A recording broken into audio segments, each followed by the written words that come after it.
Hi everyone, welcome back to yet another video. If you are someone stuck at band 6 in IELTS writing, I can almost guarantee you one thing. The problem is not your vocabulary but your body paragraphs.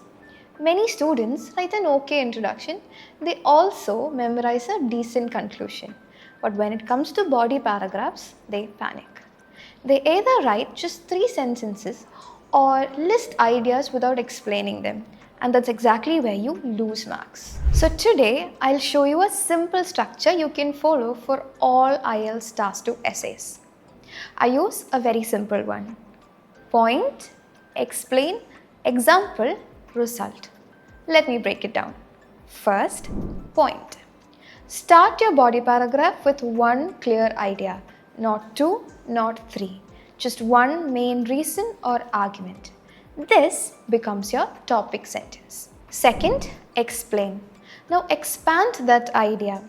Explain why is it true, how does it work, and this is where you show the examiner your thinking ability. Third, example. Give a simple one. It can be general. It doesn't have to be scientific or very specific.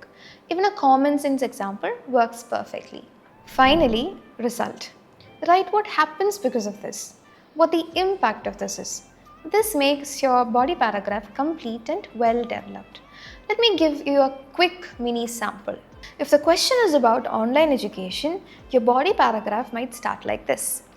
One major advantage of online education is flexibility. Then explain how students can study anytime. And give an example of how working professionals manage both job and studies. And then end with the result. This makes education more accessible to people. See, one idea fully developed. Remember, examiners are not impressed by big vocabulary. They're impressed by clear thinking and well-developed ideas. So next time you write an essay, don't focus on fancy words. Focus on building your body paragraphs properly. Strong body paragraphs equal higher band score. That's it for today. See you soon and happy learning. വിദേശ വിദ്യാഭ്യാസമാണോ നിങ്ങളുടെ ലക്ഷ്യം? IELTS ഈസിയായി crack ചെയ്യാം നീതൂസ് അക്കാഡമിയിലൂടെ.